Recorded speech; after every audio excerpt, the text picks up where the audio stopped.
अस्सलाम वालेकुम। आज का टॉपिक फॉर न्यूमेरिकल।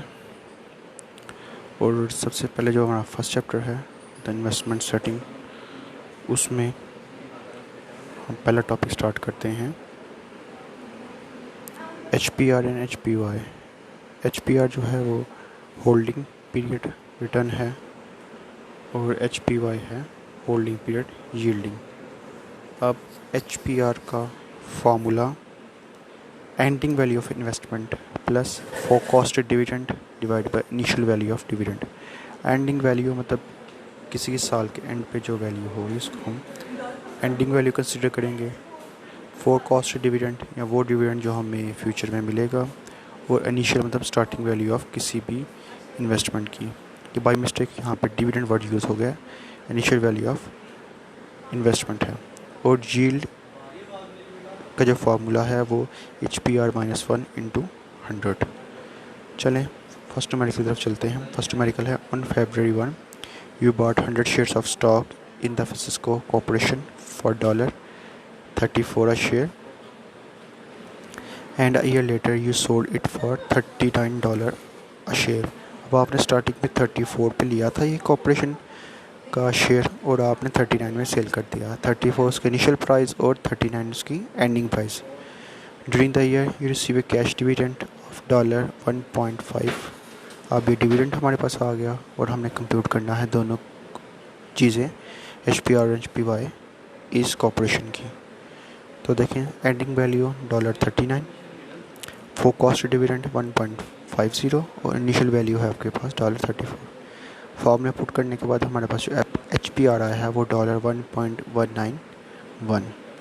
अब जो सेकंड पोर्शन है इसका एच पी वाई या तब यील्डिंग इसकी, तो उसमें H P are minus 1 into 100। तो एच पी आर की हमने वैल्यू पुट की और इसको सिंपली मल्टीप्लिकेशन 100 के बाद हमारे पास 19.1% उसकी यील्डिंग आ गई। ये था इसका टोटल पॉइंट। अब इसी से रेलेवेंट सेम क्वेश्चन नंबर 2 है।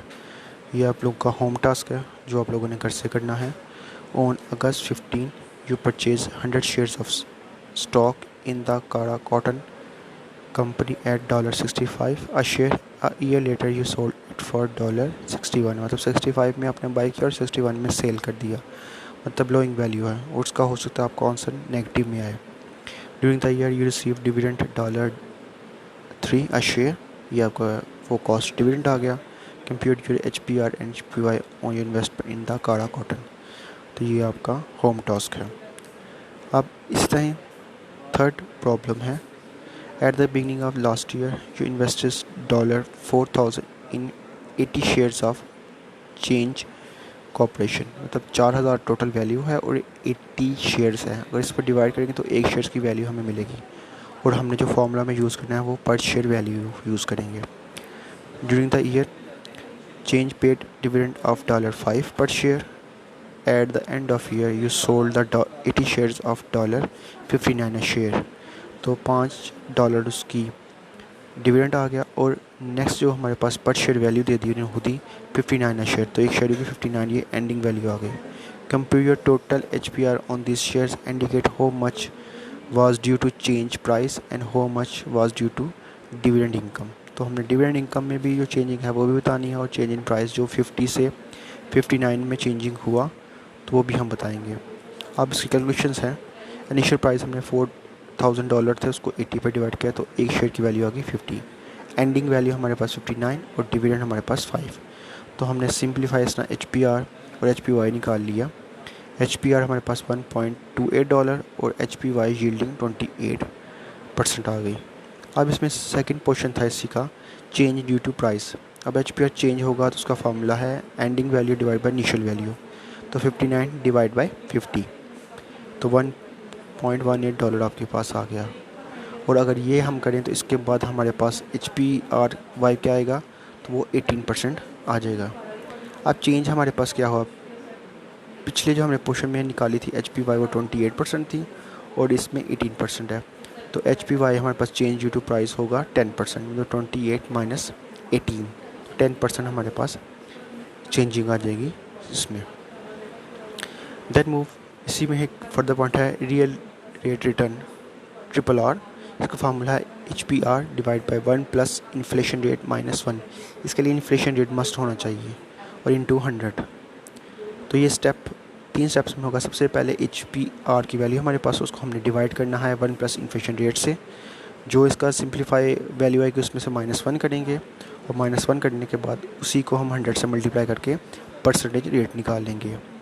अब प्रॉब्लम 4 है, the rate of return compute in problem 1, 2 and 3 are nominal rate of return. Nominal मतलब जो नॉर्मल हमें रिटर्न मिली है, हमने प्रॉब्लम 1, 2 और 3 में हमने HPR निकाले हैं, उनकी बात कर रही है। Assuming that the rate of inflation during the year was 4%। अब एक दफ़ा आपकी 4% है inflation rate, compute the real rate of return on this investment. तो हमें इस इन्वेस्टमेंट पे रियल रेट ऑफ रिटर्न निकालना है, मतलब प्रॉब्लम नंबर 1 का भी निकालना है, 2 का भी, 3 का भी, और इन्फ्लेशन रेट 4% हो। और सी में कहा compute the real rate of return if the rate of inflation was 8%। तो हमें ये भी 8% से भी करना पड़ेगा, मतलब प्रॉब्लम 1, प्रॉब्लम 2 और प्रॉब्लम 3 हमें पहले 4% इन्फ्लेशन से करनी पड़ेगी, 4% करने के बाद हमें 8% से। अब इसके दो तरीक़ाकार हैं, क्या मतलब, अब प्रॉब्लम नंबर 1 को पहले 4% से कर लें, फिर 8% से कर लें, तो प्रॉब्लम 1 आपकी क्लियर। फिर प्रॉब्लम 2 में जो आपके HPR आए हैं उनको 4% और 8% इन्फ्लेशन से करें, और इस तरह ही थर्ड प्रॉब्लम करें। इसके लिए मैं सिर्फ आपको प्रॉब्लम 1 का डाटा सिंप्लीफाई करके दे रहा हूँ। फॉर प्रॉब्लम नंबर 1 जहाँ पे हमारी HPR $1.191 आई है, अगर इन्फ्लेशन हमारा 4% हो तो हमारे पास क्या है, हमने फार्मूला पुट किया सबसे पहले HPR 1.191 sorry divide by 1 plus inflation rate 4% था, उसको हमने सिंप्लीफाई किया तो 0.04, और इसको सिंप्लीफाई करेंगे, उसमें से जो आंसर आएगा उसको हम -1 करके 100 से मल्टीप्लाई करने के बाद हमारे पास जो रियल रेट ऑफ रिटर्न आया है वो 14.52% है। अगर यही हम प्रॉब्लम, यही सब डाटा हम 8% से करें, जस्ट 4% को चेंज कर देंगे हम 8% से, तो हमारे पास क्या रियल रेट ऑफ रिटर्न बनेगा, वैल्यूज़ है 1.191 divide by 1 plus inflation rate 0.08 आ गया। इसको सिंप्लीफाई किया तो उसको जो आंसर है इसको -1 किया, और उसको 100 से मल्टीप्लाई करने के बाद हमारे पास 10.27% आ गई रियल रेट ऑफ रिटर्न की। तो ये ओवरऑल आपकी बेसिक जो फर्स्ट चैप्टर के टॉपिक है, जिसमें हम होल्डिंग पीरियड इन्वेस्टमेंट फाइंड करेंगे। होल्डिंग पीरियड इन्वेस्टमेंट में सबसे पहले दो चीज़ें हैं, उस पर रिटर्न निकालना या होल्डिंग पीरियड रिटर्न, और दूसरी चीज़ है होल्डिंग पीरियड यील्डिंग। और उसमें एडिशन हमने एक और चीज़ किया, रियल रेट ऑफ रिटर्न, जो कि होल्डिंग पीरियड रिटर्न के साथ हम इन्फ्लेशन को